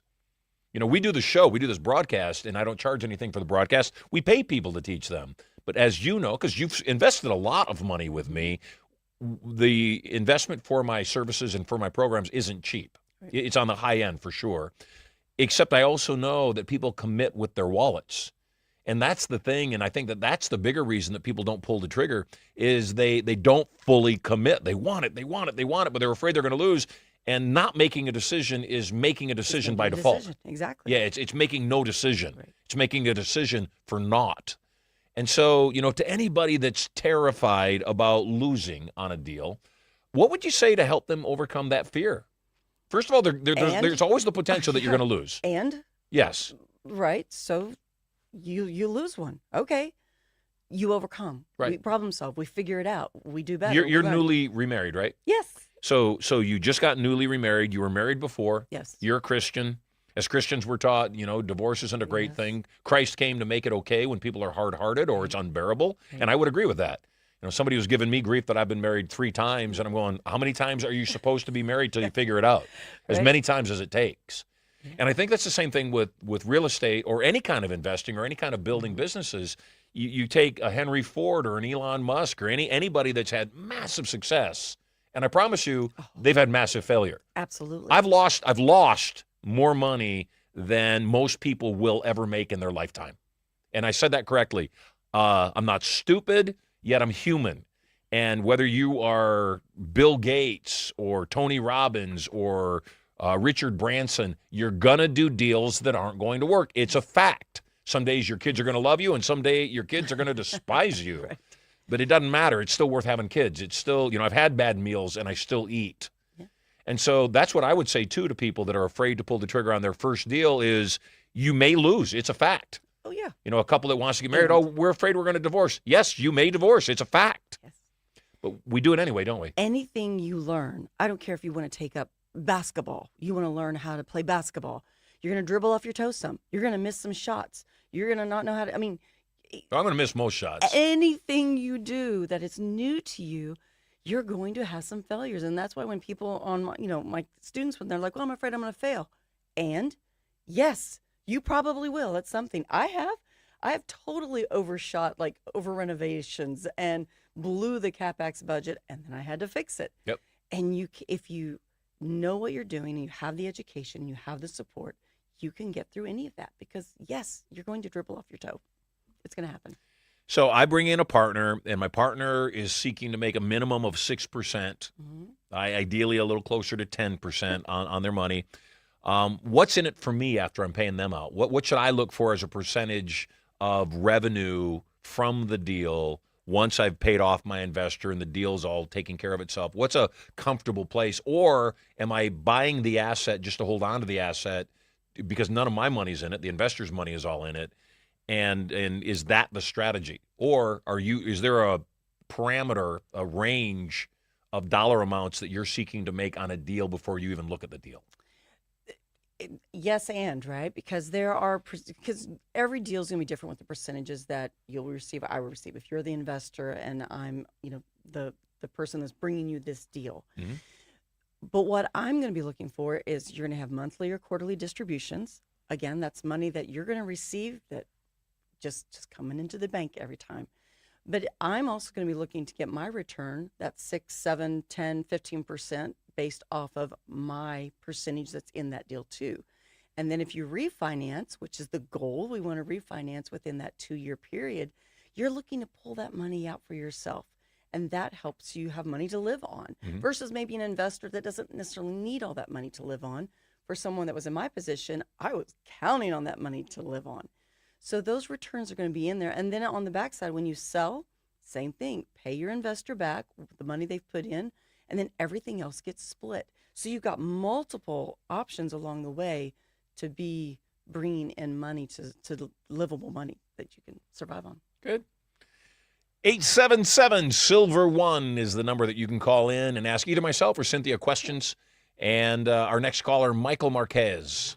Michael, welcome home. You're live on the air. Cynthia Marshall, blessings to you. This is my real name, in case anyone's wondering. Where are you calling in from? I'm calling in from Reno. So long time listener. Lovely. How'd you find out about the show? Just happened to find you online. I thought the content was cool, and then I saw the podcast, and I'm like, I like these. Yay, bravo. Very strong, very confident. Thank you so much. Facebook won't let me advertise this show. Yeah, I heard about Mark that. Zuckerberg apparently thinks that anybody giving away $100 to everybody that calls in couldn't possibly be real. So I'm so glad that you saw through Mark's veil. You got in on the air. You're making $100. But what's your question? Thank you. So, and by the way, it's really cool, Cynthia. I heard something about worship leader. I'm also the worship leader at my church, and so that keeps me spiritually and fulfilled and busy as well. Super long story. What's the name of your church? Sanctuary of God. It's a bilingual church. And I've been playing keyboard since I was 9 years old. My kids are on the altar, and it's amazing the stuff that happens, the impact you can make from just a song or a verse or something. It's quite amazing what God's doing in our lives. Super long story What's your short. question? Yeah, I'm a dad of 5, happily married. I'm to the most beautiful woman in the world. I've had the same daytime job for 13 years, but I'm not fulfilled and I'm not challenged. And I have a business where, in your words, I help local businesses find hidden money without any additional spending. So thank you for that quote. I'm going to use that. So sales is my question. I think I'm overcomplicating it, and most people are. I used to be awesome at sales, but I think that I'm overthinking it. Even in real estate or whatever you do every day, we're trying to sell, right? Even to our spouse. So I think I need to go back to basics, but I think we're all kind of numb, especially the business owners that I'm dealing with. They don't want to deal with stuff. They're talking about cost. And I try to lower my price, but I think that's cheapening my product and my value. And I heard Cynthia said just a few minutes ago, know your own value. And I think that's what I'm missing. So do you have any advice, or maybe just basic negotiating or sales skills or anything? Because I think I'm overthinking it and I'm just kind of losing that confidence. Sounds like he's asking you. You need to come to Turning Point. You too. You need Marshall Silver. Yeah. Sales is one of the things that I have been very insecure about. And I know through Marshall's training, it has given me the confidence to not lower the value of my worth and my program and what I'm doing. And so if you're wanting to get into real estate, this is the way to do it. Check out my website, get in touch with me. I would love to talk with you more. But Marshall is going to be your key to knowing how to sell and to finding your value so you don't overthink it. I was the same way. The fear of selling, it would just get me all crazy. And so, but he has helped guide me on what to say, how to say it, and to not devalue that. So this is a whole nother topic. Wouldn't you agree, Cynthia? And forgive me, what's your first name? Michael. Let's put a lower third up anytime the guest is up so that their name's also on the screen. Michael, I think that this is also something fairly common inside of Christian circles. Yes. That people just don't know how to make money. They're willing to work hard. And again, I watch the pastors at our church, and I watch pastors of all time. You describe the same thing. Working nights, and midweek worship service, and the couples group, and the kids in the ministry, and the family ministry, and it's just a lot. Above, it's all the above, and nowhere in there are they specifically telling people how to make money. And so one of the things that I would put out into the universe, Michael, for you and anybody else that's a Christian, or particularly people inside of ministry, is that Dave Ramsey built his entire fortune on the shoulders of churches. And I have certain opinions about that, yet I also believe the best possible churches are churches that are taking care of the needs of their congregants in all areas. And one of the most important areas of our lives is how to make money. So for that reason, I think that Dave Ramsey is doing really, really, really good work by teaching Christians that they need to know how to make money. They need to know how to provide not just adequately for their families, they need to know how to provide massively for their families. And so I think, number one, you have permission to monetize whatever it is you want to do at a huge level. But here's the other thing that we were talking about, is that the moment you start talking money in most churches, and I would guess Joel Osteen's church probably doesn't have the same conversation as most other churches. Right. The moment you start talking money in most churches, you get the feedback that Cynthia got from her pastor. Oh, well, you're going to fail. You're putting money before God. Oh my God, you're making money your God now. And obviously, that's not true. And I think that churches that preach that do a massive disservice to their congregation. That they definitely need to, like Dave Ramsey says, wealth is godly. Making money is godly. If I were to wave a magic wand over your head, Michael, and change one personality trait about you, what personality trait would it change? I think I want to please everyone. You're too nice. I do have that guilt of where I'm lowering it too much, and I'm like, I'm going to help these people, especially since you only speak Spanish, and I'm bilingual, so I want to help bring that Hispanic market and tell them, hey, you can advertise and have AI into your business just like everyone else. But they're afraid, and I think I just cheapen myself and say, okay, fine, I'll do it for free, and that's not doing anyone a service. Yeah, and I think that, going back to what Cynthia and I were chatting about earlier, it's that idea that there's many times with my kids, I know I'm not popular. I know they look at me and they think I'm overwhelming them, or I'm helicopter parenting, or I'm just being overbearing, and I know it. In fact, I even sent an apology to my sons today, and I said, look, the reason I readjust you is all the things I see you stepping into are mistakes I already made. Yes. And I don't want you to suffer through what I suffered through. But I also think, and this is a phrase that should resonate well for you throughout the rest of the day today, not expecting people to measure up is an insult.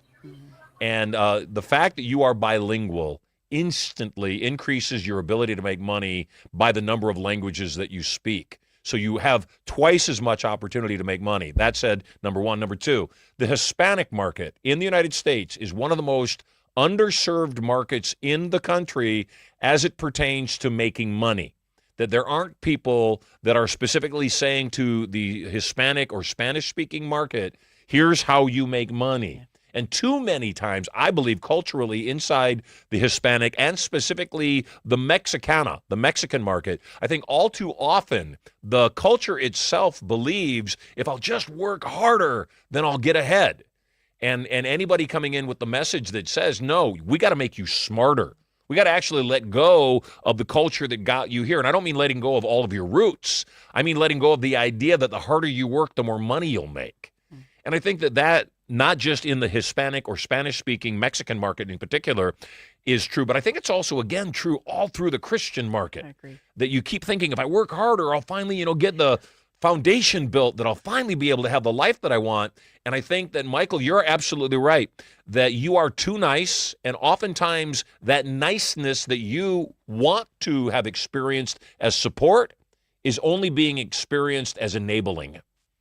And that when I am firm with my children, when I tell my kids no, I'm not telling them no because I want to say no to them. I'm telling them no because, number one, they need to hear no. They need to learn that the world says no to them. Girls don't go on dates with you. Employers don't hire you. Opportunities you thought should have been yours don't end up being yours. They got to learn the word no and then deal with it. And so I will at times say no just to see how they respond. Right? Yes. You have to. You do. And if they throw a fit, it's a hard no. Yeah. But if they don't throw a fit, 10 minutes later you go, well, since you didn't throw a fit, the answer is yes. Yeah. So, yes, you've got to learn how to sell. Have you been to Turning Point? I have not. You need to get to Turning Point. You definitely need to get to Turning Point as soon as you can. You got 2 tickets. Bring the most beautiful woman in the world, the the most awesome wife ever, which I'll have a battle with you over that, by the I way. will. Yeah. And I'm sure Cynthia's husband would too, but Yeah. we're good that you're good with it. Oh, And yeah. yeah, bring the wife, bring the kids if any of the kids are of an age where they could appreciate some learning how to use the God-given gifts that they have at a higher level and ultimately make money, because money cures most things. Yeah. Agreed. Thank you both. I appreciate it. God bless you both. Thanks, Thank You're you. totally Michael. loved. God bless, Michael. Take Thank care. you, sir. Absolutely. Don't you love this? I love it. Isn't it a That's great. blast? He's such a neat guy. Yeah. I love his heart. Yes. And I love what he wants to do. It's like you said, it's the conflict we have as Christians, and we want to serve others, but we're so afraid to ask for money or return. We should do it. We just want to help people because we love the Lord. And right. that's not And I don't. enough, Let me be right? very clear. Yeah. I like helping people, but I like helping people for money. Right.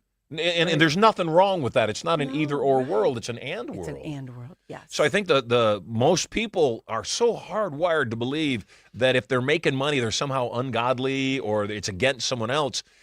There's more than enough abundance for everyone.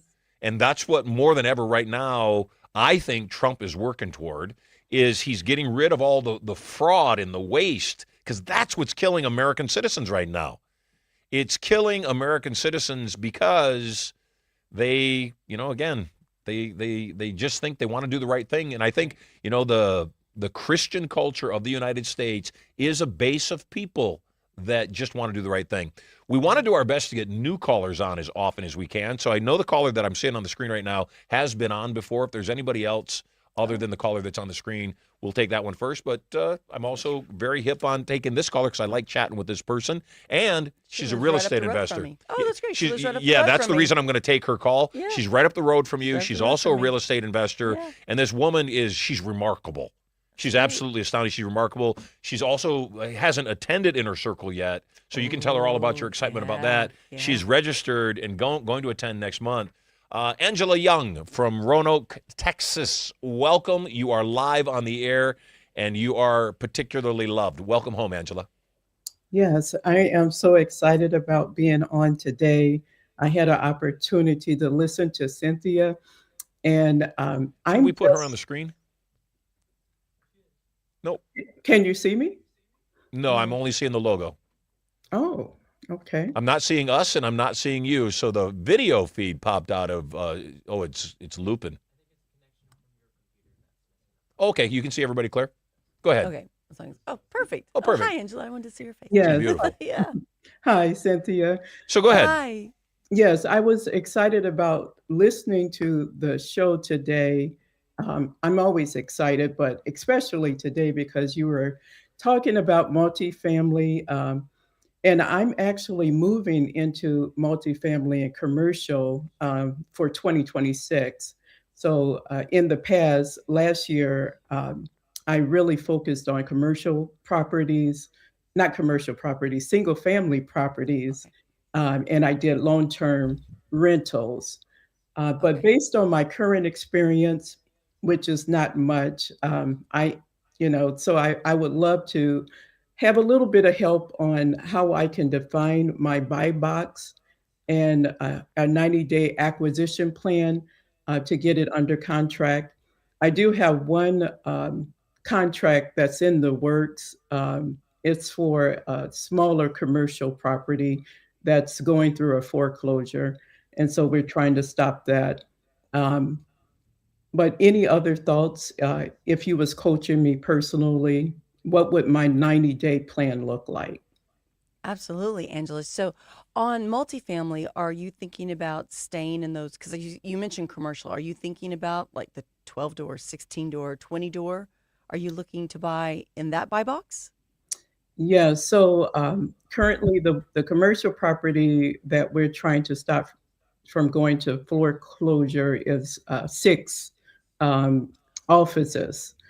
However, I wanted to do it a little bit bigger, maybe 50 to 100 units is what I'm looking for if I go into multifamily. And more specifically, Section 8 is what I'm looking for. Okay. So you want to get into the affordable housing, which is a great market. And I've got some super connections for you. If that's the route you want to go, we can talk offline about that. But once you go into that 50 to 100, Angela, just remember you're going to have to syndicate. And that's a very different competitive market. I think if you're wanting to get started in multifamily, I'd encourage you, especially in the area, because I'm just right up the road from you. That's where I live. And I encourage you to go a little further north, a little further west out of Fort Worth. Find some of these secondary, tertiary markets that have a 20 unit, a 30 unit, something that you don't need that big syndication for to get started in, especially with your experience you have in commercial. Commercial and small multifamily, they are going to be underwritten similar. The lending is similar to it. But in that 90-day goal setting that you're wanting to do, the first thing is get to calling some brokers. And you're going to want multifamily brokers.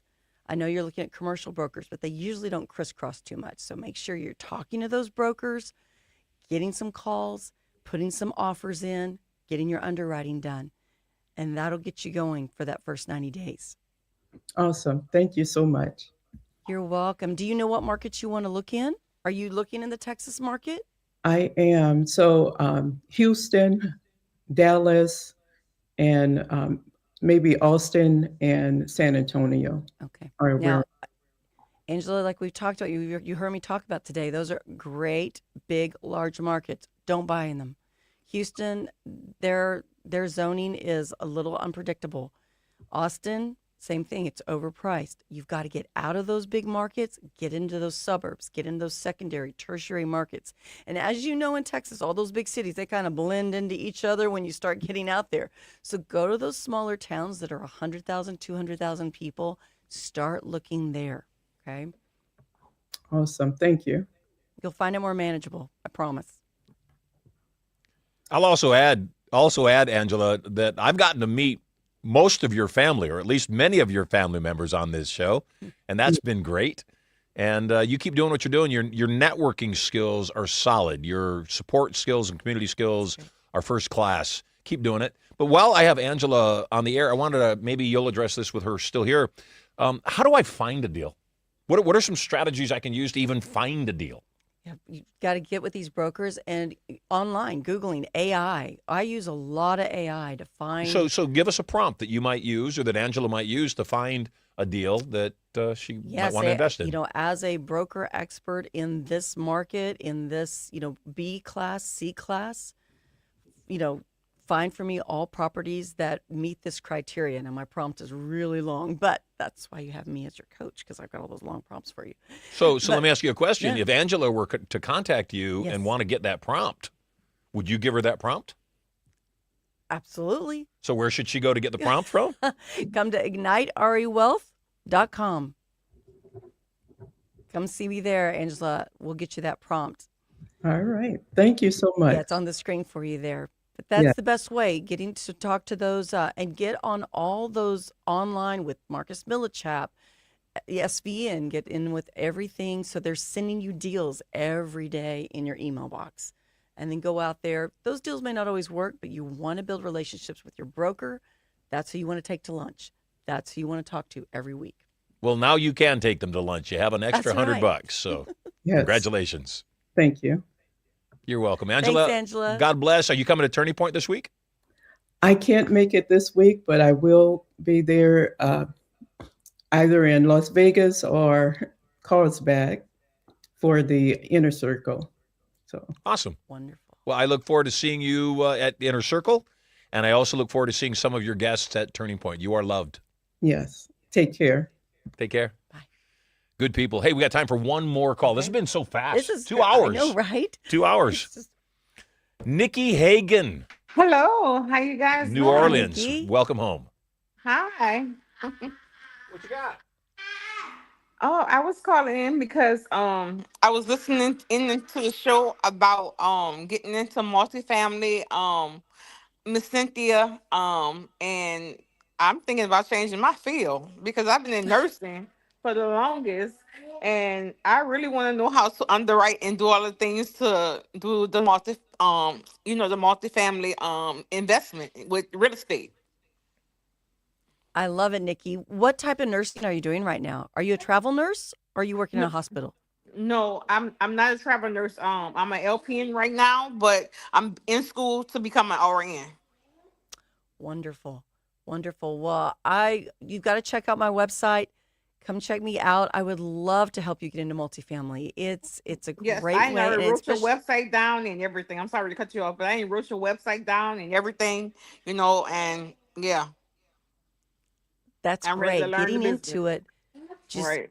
it's just taking that leap of faith. And as a nurse, I bet you've got some liquidity of your own that you could use to invest in one of these properties. So you're going to have a little skin in the game and bringing Right. more value to that property. So Right. there's some great ways I can help you strategically pull that I would off. love to learn. I would love to learn. That's wonderful. How'd you find out about the show, Nikki? My sister, Angela Hagan. Oh, yay. Yep. Fantastic. Well, we're so glad you're here. You are totally loved. You just made $100. When you tell people Ooh. about the show, they make $100 and you make 20. So life is good. So how do Have an how do I awesome get day. people, And you also have, how can go I ahead. tell people about the show? Like, how do I get the website so I can, Refer other people so they can make Yes. money too. yes. Well, you know, the website that you went to sign up to get on the air for this call, MarshallSilverLive.com. You received an email the moment you registered for the website, and it has your affiliate link inside of it. It's got the link to the broadcast, and it's also got a link to your back office, which allows you to go in there and grab assets, posts that you can put on social media that have your unique affiliate link embedded into the post, which means anytime somebody clicks on that link, they are coded to you, and you get credit every single time they call in. So just free money every day you and your friends call. Life is good. Yes. It's gonna be wonderful doing that. Well, you got 2 tickets to Turning Point. You got $100. Your life is blessed. You are loved, and we'll see you soon. God bless. All right. In the last couple minutes, anything else you want to share? Anything else you want to tell people, or anything else you want to talk about? This has been wonderful. And I'm so excited to have all these questions about people that wanted to get into multifamily because it is a great market. It's the market right now. It really is. And it's a super way to have passive income I think a lot of people feel the stress of finances lately. Mm-hmm. And everyone's talking about their little side gigs. And this is a great way to have passive income that comes in so you can live the life you want. You can have that financial freedom. You can have freedom of time to spend with your kids, go on a trip with your spouse, do something for yourself. I think, especially talking to just women, I think sometimes we forget about ourselves. We want to be so much to everybody else. We forget to take care of ourselves. And this is a great way to do something for yourself, to make some of your own money, and to be able to do and spend the time that you want to with your family. Awesome. So thank you. Cynthia Trammell, thank you so much for being a part of the show. We are on hiatus this week. We've got Turning Point going on. If you're coming to Turning Point, you're blessed. Cynthia agreed to speak and train at the end of Turning Point. We do a bonus session with outside speakers, so every time you come, it's different. So if you're coming to Turning Point, you're going to be blessed. I'm excited to hear what Cynthia has to say, and also excited to meet you in person if you're coming out. We'll be back on the air a week from today, so make sure you tell your friends. And much like Nikki just asked, if you don't have your affiliate links to tell everybody about the show, go to MarshallSilverLive.com. It'll give you the information on how to get on the air. It'll also give you your affiliate links. You do receive that email. Many people tell me it goes into spam. So check your spam folder if you've already registered, and there you'll have your email, which will have your affiliate link and everything else you need to know to not only learn, but also to earn at the same time. I'm Marshall Silver. You are totally loved. On behalf of myself and Cynthia, thank you for joining us on the show today. Have an awesome, awesome week, and we'll see you very soon. God bless.